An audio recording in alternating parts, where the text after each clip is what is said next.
ஈரானுடைய America Israel தாக்குதலில் 30க்கும் மேற்பட்ட ஈரானிய விமானங்கள் அழிந்திருக்கிற நிலையில்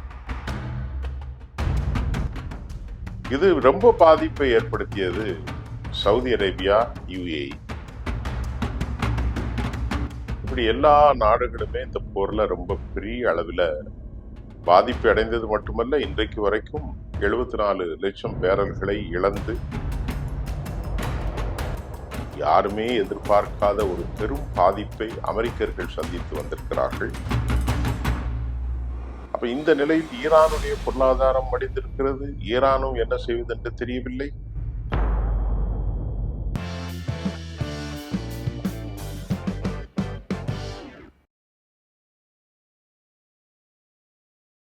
நேயர்களே, ஜெம் தொலைக்காட்சிக்காக நான் சர்வதேச காணொலிக்காக சுஃபியான்.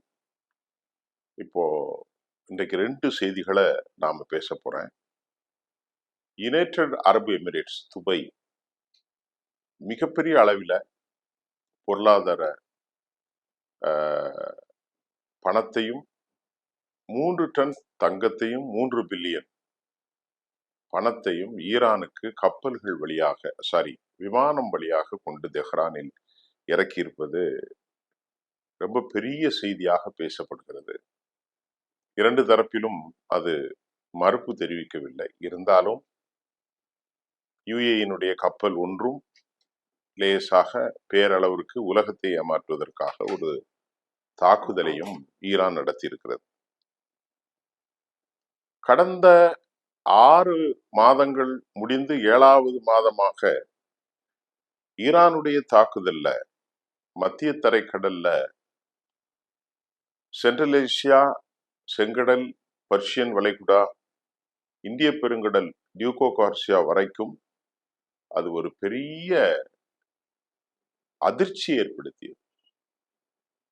இப்போ உதாரணத்துக்கு சொன்னால், சவுதி அரேபியா, துபாய், கத்தர், பஹ்ரைன், இப்படி எல்லா நாடுகளுமே இந்த போர்ல ரொம்ப பெரிய அளவில் பாதிப்பு அடைந்தது மட்டுமல்ல, இன்றைக்கு வரைக்கும் 74 லட்சம் பேரல்களை இழந்து வியாபாரம் செய்ய முடியாமல், சூயஸ் கல்வாயும் போக முடியாது, செங்கடலும் போக முடியாது, ஹவுதிகளும் அடுக்கிறார்கள். இங்கே முழுமையாக மூடப்பட்டு விட்டது, ட்ரேடிங்குக்கும் ஆயிலுக்கும் இல்லாமல். அது உங்களுக்கு தெரியும்.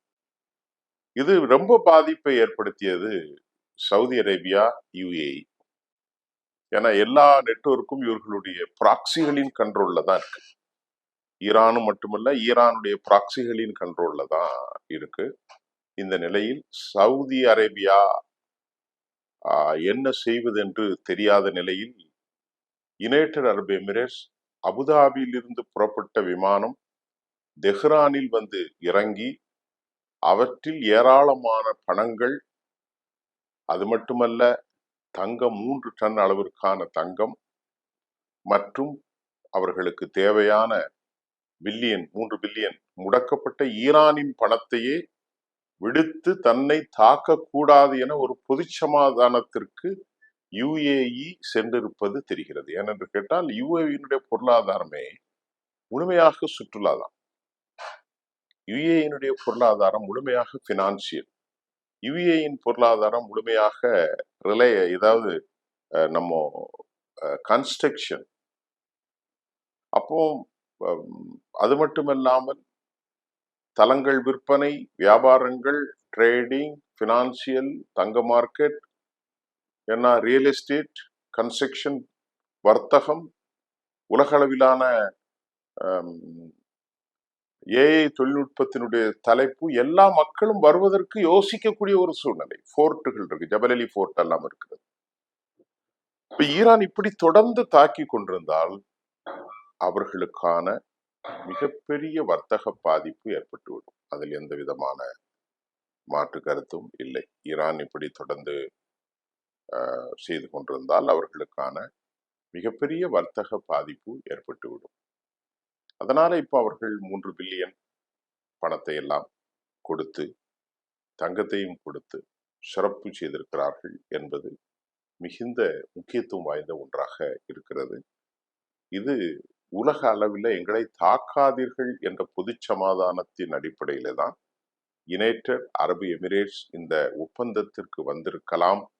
3 டன் தங்கத்தையும் 3 பில்லியன் பணத்தையும் கொடுத்திருக்கிறார்கள். இதல்லாமல் அவர்கள் ஓடிக்கொண்டிருந்த 15 விமானங்களை ஈரானுக்கு பரிசீலிக்கப் போவதாக, ஈரானுடைய அமெரிக்கா இஸ்ரேல் தாக்குதலில் 30க்கும் மேற்பட்ட ஈரானிய விமானங்கள் அழிந்திருக்கிற நிலையில் ஈரானுக்கு 2ஆம் தரமாக, அதாவது உலக அளவிலே அவர்கள் ரீசேல் பண்ணுகிற 15 விமானங்களையும் கொடுக்க போவதாக யுனைடெட் அரபு எமிரேட்ஸ் ஈரானோடு சமாதானம் சொல்கிறது. விமானங்களை கூட நீங்கள் எடுத்துக்கொள்ளுங்கள், நான் உங்களுக்கு அந்த விமானத்தை தருகிறேன் என்ற அளவிலே அவர்கள் சொல்லியிருப்பதையும் நாம் பார்க்கக்கூடியதாக இருக்கின்றது.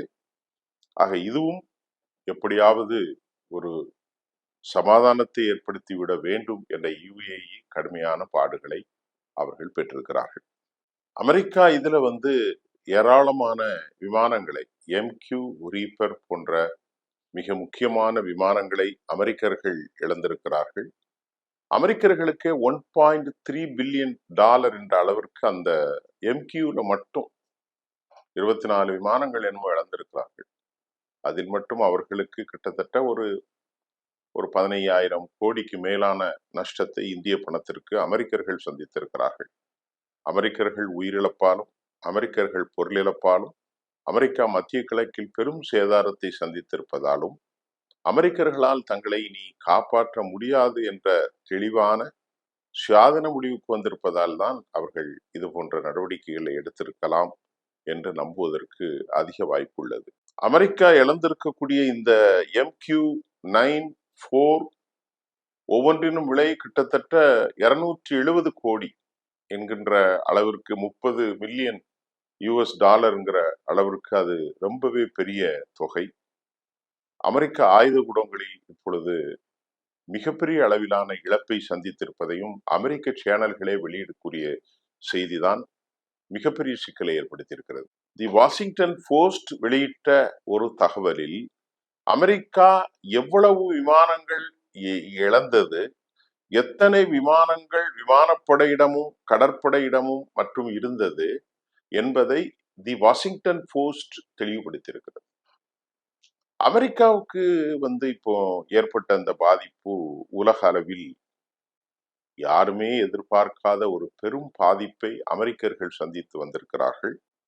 அமெரிக்கர்கள் தான் இன்றைக்கு ஒரு காட்ஃபாதராக சவுதி அரேபியாவுக்கும், யுனைடெட் அரபு எமிரேட்ஸுக்கும், பஹ்ரைன், குவைத் போன்ற நாடுகளுக்கு, கத்தருக்கும் அவர்கள் இருந்த நிலையில் தற்போது அவர்கள் இந்த வீழ்ச்சியை பார்த்தென்று இவர்களால் நம்மை காப்பாற்ற முடியாது என்ற ஒரு தெளிவான சிந்தனையுடன் தான் இன்றைக்கு பிராந்திய வல்லரசாக மாறி போயிருக்கு. இன்இவிட்டபிள், தவிர்க்க முடியாத ஒரு சக்தியாக யுனைடெட் அரபு எமிரேட்ஸ் மாறி இருப்பதை நன்கு யூகித்துக் கொண்டார்கள். ஆகவேதான் அவர்கள் இந்த நிலைக்கு தள்ளப்பட்டு அவர்கள் அமெரிக்கர்களை காப்பாற்றி, அமெரிக்கர்களிடமிருந்து தங்களை காப்பாற்றி UAE ஈரானுக்கு 15 விமானங்கள், $3 பில்லியன் அமெரிக்க டாலர்கள், 2 டன் தங்கத்தை அவர்கள் வழங்கி உங்களுக்கு எல்லா உதவிகளும் செய்கிறோம் என்று அவர்கள் இப்பொழுது சரண்டர். ஏனென்றால் நேரடியாகவே அமெரிக்காவுடைய டிஃபென்ஸ் சிஸ்டம்ஸ் எல்லாமே காலியானதை அவர்கள் நன்கு உணர்ந்திருக்கிறார்கள். ஆகவேதான் இந்த நிலை. கிட்டத்தட்ட அடுத்த செய்தியில 9 மாதமாக யாரும் சரி கடலையே பார்த்து கொண்டு ஒருவர் இருக்கான். 250 நாளா அவனுக்கு பைத்தியம்தான் பிடிக்கும். இந்த நிலைதான் அமெரிக்கா ஆப்ரஹாம் லிங்கன் கப்பல் போன்ற பெரிய கப்பல்களிலிருந்து பலர் குதித்து தற்கொலை செய்வதற்கான முயற்சியில் ஈடுபட்டு வருகிறார்கள். பல பேர் குதித்தார்கள், தப்பிவிட்டார்கள், பிடித்தவர்களை காப்பாற்றி இருக்கிறார்கள். இது அமெரிக்காவிலே ரொம்பவே பெரும் பாதிப்பை ஏற்படுத்தி இருக்கிறது. இடையிலே அவர்கள் ஓமனிலும் மற்றொரு தீவிலும், குஷாம் தீவு ஏதோ ஒரு தீவில் மட்டும்தான் 2 நாட்கள் மட்டும்தான் தரையிலே அவர்கள் பார்த்திருக்கிறார்கள். வெறும் 2 days only. மீதி 9 மாதங்களாக அவர்கள் கப்பலிலேயே பயணித்திருக்கிறார்கள்.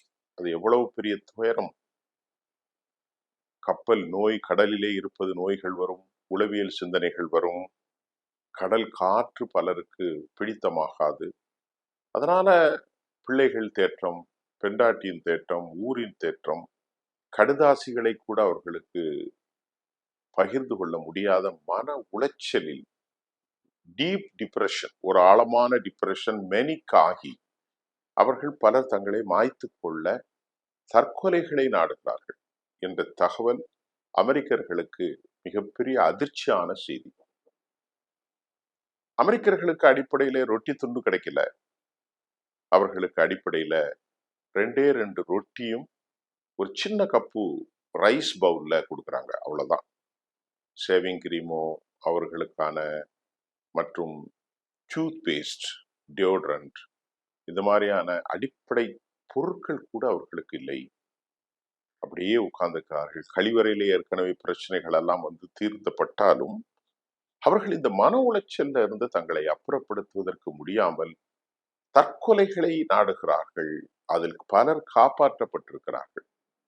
எப்படியாவது எங்களை கொண்டு எங்களுடைய குடும்பத்தினரோடு நாங்கள் சேர்த்து விடுங்கள். ஆனால் ஒரு தனி மனிதனுடைய அந்த ஈகோ, ஒட்டுமொத்த 5000த்திற்கும் மேற்பட்ட வீரர்கள் உள்ளே முடங்கி 9 மாசமாக நிலப்பரப்பை பார்க்க முடியாத மனிதனாக அவர்கள் பார்க்கிறார். நீங்களே, மனிதன் படைக்கப்பட்டது கடலில் வாழ்வதற்காக அல்ல, மனிதன் வாழ்வது நிலத்தில் வாழ்வதற்காக. கடல் அவர்களுக்கு ஒரு தொழில் பாதை. ஒரு வாரம், 10 நாள், 15 நாள், ஒரு மாதம் கூட இருப்பார்கள். 9 மாதமாக அங்கேயே இருந்து அவர்கள் தங்களுடைய வாழ்க்கையை மேய்த்துக் கொள்ளக்கூடிய கடுமையான சிக்கலில் அவர்கள் துயரமுற்றிருக்கிறார்கள் என்பது மிகப்பெரிய மோசமான ஒரு செய்தியாக அமைந்திருக்கிறது. இந்த நிலையில் அமெரிக்காவில் பல அதிகாரிகளுக்கு கப்பலில் இருந்தும் அல்லது பொது ஊடகங்களில் இருந்தும் மத்திய கிழக்கின் அமெரிக்க படைகள் மற்றும் அதிகாரிகள் கொஞ்சம் கொஞ்சமாக வெளியேறி வருகிறார்கள். மத்திய கிழக்குல பல மூத்த அதிகாரிகள் விஆர்எஸ் மூலமாக, வாலண்டியர்ஸ் ரிட்டையர்மெண்ட் மூலமாக அவர்கள் வெளியே போய்கொண்டிருக்கிறார்கள். அவர்கள் வெளியே செல்வதற்கான அவர்களுக்கான பெர்மிஷன் கிராண்டட் கொடுக்கப்பட்டிருக்கிறது. இந்த அளவிற்கு மத்திய கிழக்கில் வீரர்களை வைத்து சமாளிப்பதும் அவர்களுக்கு உணவளிப்பதும் மிக கஷ்டமான ஒரு காலகட்டத்தில் பலர் வெளியேறி வருவதும் வாஷிங்டன் போஸ்ட் பல்வேறு செய்திகளை நாம் அறிந்து கொண்டு உங்களுக்கு அதையும் ஒரு செய்தியாக தரக்கூடியதாக இருக்கின்றது. ஈரானை பொறுத்தவரை அவர்களுக்கு 69 விழுக்காடு நீங்கள் இன்ஃப்ளேஷன், அதனுடைய பொருளாதாரம் 5 விழுக்காடாக சுருங்கி இருக்கிறது. பெரிய பிரச்சனை போயிட்டு இருக்கு. அப்ப அமெரிக்காவும் அதே நிலை. ஈரானியர்களில் இதில் ஒரு சமாதான தீர்வு கோருவதற்கு அரசியல் மற்றும் பிரிவு தலைவர் பாக்கர் கலிபா விரும்புகிறார். ஆனால் கடும் போக்குவாத பஷி படைகள், ஐஆர்ஜிசி, குத்ஸ் படைகள் அதை விரும்பவில்லை. அங்கே அவர்களுக்குள் ஒரு பெரிய ஃப்ரக்ஷேஷன், ஒரு விரக்தி இருக்கிறது, ஒரு என்ன சொல்றது, ஒரு உராய்தலும் கூட அவர்கள் மன ஓட்டத்தில் காணப்படுகிறது. அப்ப இந்த நிலையில் ஈரானுடைய பொருளாதாரம் மடிந்திருக்கிறது. ஈரானும் என்ன செய்வது என்று தெரியவில்லை.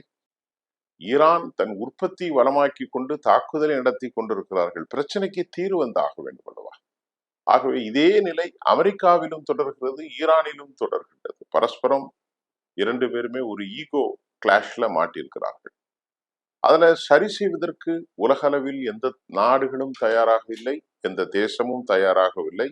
அதற்கு யாரும் முன்னெடுப்பதற்கான அந்த முன்னெடுப்பு ப்ராஜெக்டும் வெற்றி பெறவில்லை. இதுதான் ரொம்ப பெரிய சிக்கலை ஏற்படுத்தி இருக்கிறது.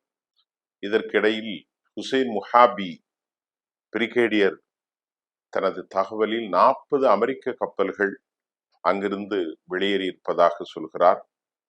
தங்கள் பயன்படுத்திய ஏவுகணைகளை விட அதிகமாக தாங்கள் உற்பத்தி செய்து கொண்டிருக்கிறோம்.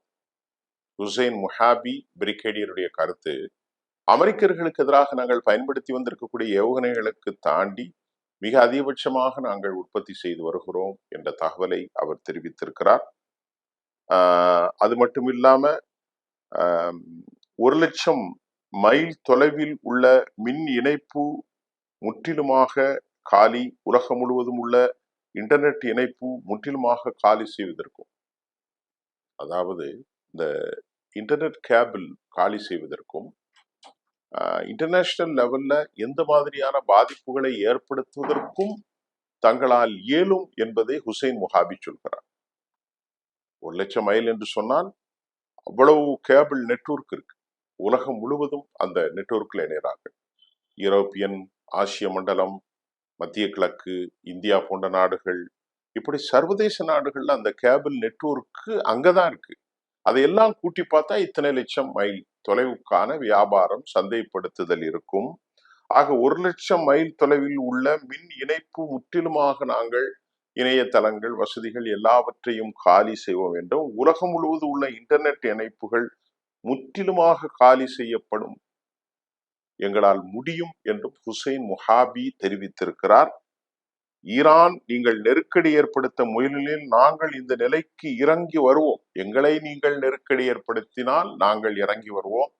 எங்களுடைய ப்ரொடக்ஷன் யூனிட்ல எந்த மாற்றத்தையும் நாங்கள் இதுவரை பார்க்கவில்லை. தொடர்ந்து உற்பத்தி செய்யும். சேட்டிலைட் கனெக்ஷன்களை கூட சிதிகரிக்க முடியும் என்றும் ஹுசைன் முஹாபி சொல்கிறார். சேட்டிலைட் கனெக்ஷனை கூட நாங்கள் சீரழித்து விடுவோம்.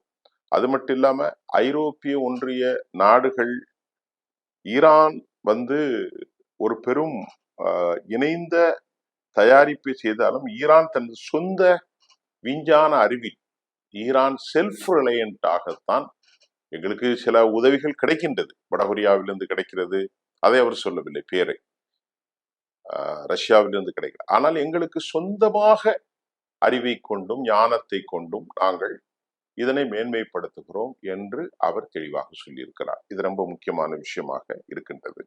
ஆக இன்றைக்கு நாம் பார்க்கிற ஒரு சுருக்கமான செய்தியில் நிலைமை கட்டுக்கடங்கவில்லை. ஈரானுக்குள் பொருளாதார நிலைமை அமெரிக்கர்களுக்கு பெரும் சிக்கல். ஈரானுடைய ஆயுத கிடங்குகளை அமெரிக்கர்களால் இனி ஒருபோதும் அழிக்க முடியாது. அமெரிக்கா ஒரே ஒரு ஏவுகணை தயாரிப்பை செய்தால் ஈரான் 3 ஏவுகணைகளை செய்கிறார்கள். அந்த அளவிற்கு அவர்கள் ப்ரொடக்ஷன் வல்லமையோடு இருக்கிறது. இரண்டாவது, 60% பெண் பணியாளர்கள் விஞ்ஞானிகளாகவும் R&Dயிலும் அவர்கள் தொடர்ந்து பணிகளை செய்து கொண்டிருக்கிறார்கள்.